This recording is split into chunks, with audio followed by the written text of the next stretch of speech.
During the Middle Ages, smiths were among some of the most important tradesmen in the community. They served a variety of people, from strong knights to poor farmers, and they were everywhere, living and working in castles, cities, and villages. In an age steeped in warfare, talented smiths were sought out by knights and even kings for their skill in weapon and armor making, and in the towns and cities where everyone needed good quality metal goods, smiths could make everything from a nail to a hinge, a butcher's cleaver to a pitchfork. Let's travel back in time and take a look at the work of the medieval blacksmith, and also journey to 13th century London, where we will meet one very surprising armourer. So, you think you know everything about knights, castles, and kings? Well, hold on to your chainmail, because we're starting a history channel all about the Roman Empire. Now, I know what you're thinking, wait, Roman Empire, isn't that before my favourite medieval legends? Well, yes, but stick with me. Rome is where it all started. From the fall of the mighty empire to the rise of your medieval knights, it's a story that's all connected. So if you're ready to learn about this incredible time period, join the toga party over at our new channel, the Roman Empire. It's going to be totally worth the detour in your historical journey, so I'll leave a link to it in the description below. And now for today's video, welcome to Medieval Madness.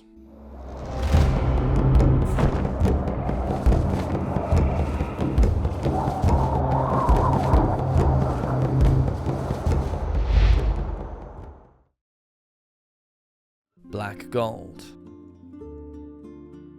In his Encyclopedia Natural History, the 1st century Roman writer and naturalist Pliny the Elder explained how the highest demand for anything made from iron came from the farmer, the architect, and the soldier. He wrote, quote, "Iron serves as the best and worst means of life. We plough the ground with it, we plant and prune trees with it, with iron we build houses and quarry rocks.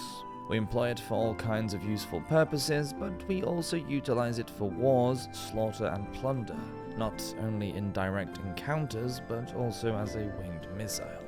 A blacksmith was so named because he worked with the black metal iron rather than the other lighter coloured metals such as gold, tin, or silver.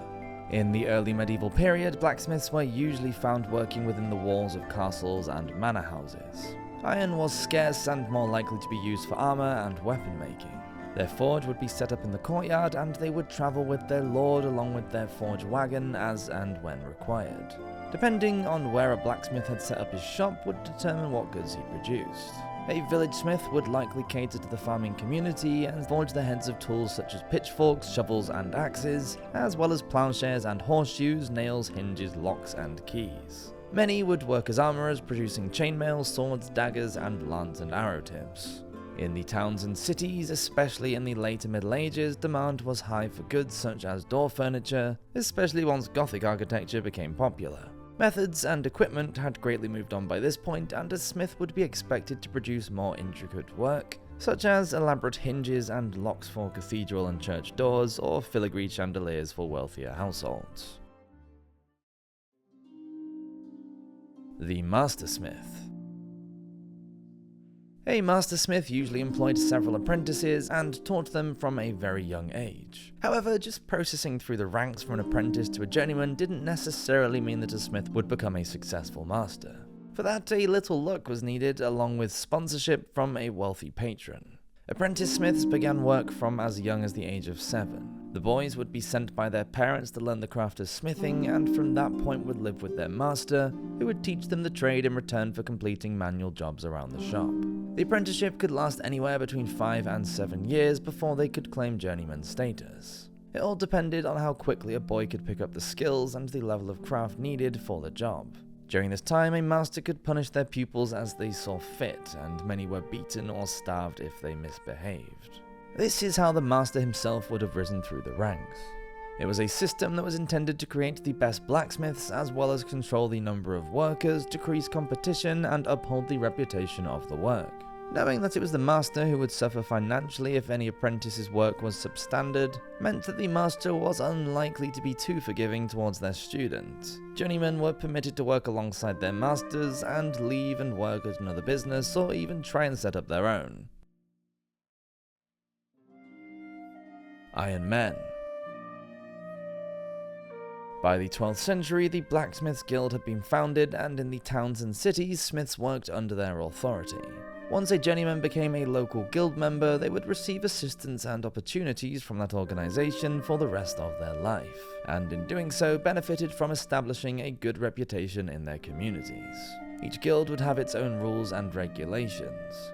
In Nuremberg, Germany, during the 15th century, a journeyman had to work at least 4 years as an apprentice before they could have their own work recognized. Every journeyman had to submit their work for an annual inspection, whether that be a sword or a lock.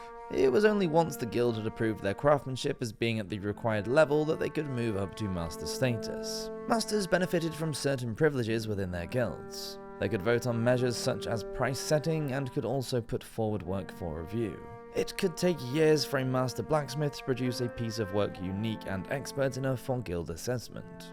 A strong review, though, would boost a master's reputation and help him to gain more work, increasing his sales. Quality control measures put in place by the guilds made sure that products sold to the medievals were priced correctly and not substandard. Guilds also contributed to local churches, helped the poor, and upheld the status of smiths as skilled artisans. Iron Maiden. My name is Alice Lahorbeger, and I am known as Alice the Mail Maker. Unusually, my father Reginald wanted me to receive the same training as my brother, and from the age of 7 I was allowed to spend time in our shop and watch my father at work. This attracted much admiration in the area, especially from the women, but also resentment from those who accused my father of foolishness and indulgence. Our shop lay on Ironmonger Lane in St Mary Colechurch in the Cheap, not far from the beautiful St Paul's Cathedral in Ludgate, London. There were many armourers on the street, and the area was a hub for metal workers. Goldsmith Row is just around the corner. We lived in a timber-framed 2-storey house, tall and narrow. The workshop on the ground floor at the back opened to the shop front so that our customers could see us at work and come to buy our wares. My father and I slept upstairs. The apprentices slept in our other shop further down the street, having my brother there to watch over them. Work begins before sunrise as we prepared the forge for the long day ahead. We never worked at night as we needed to see clearly in the workshop. Of course, ironwork is a precise and dangerous job. My father had to keep a very close eye on the apprentices, and they had to be careful not to burn themselves. The forge had to be hot enough to process the iron ore. It was made from dry-laid brick, waist level with a chimney on one side.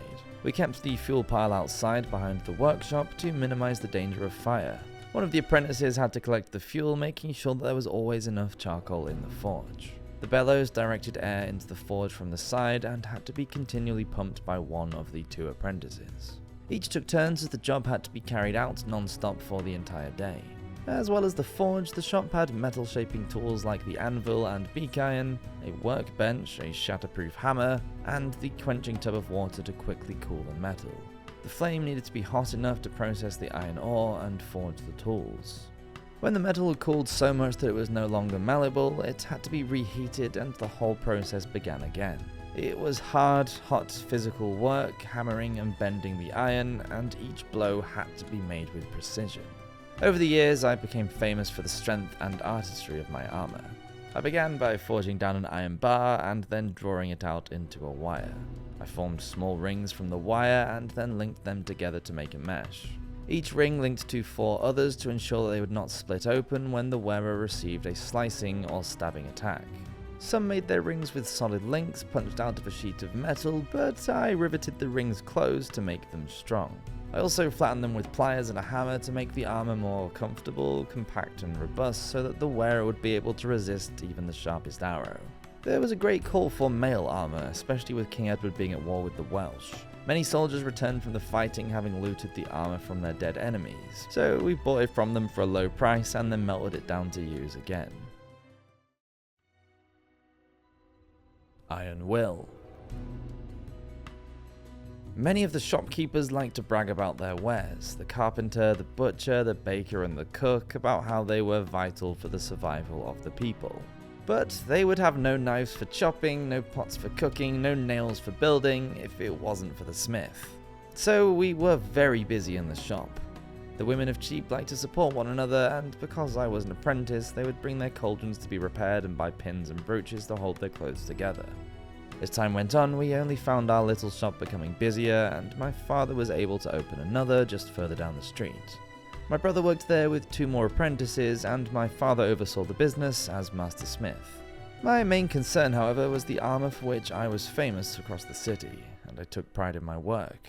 One of the smiths on the row made chains for the prisoners at Newgate. There were also whispers that he made implements of torture. By the time my father died in 1271, 2 years before King Edward came to the throne, I had served enough time in the shop to become a journeyman.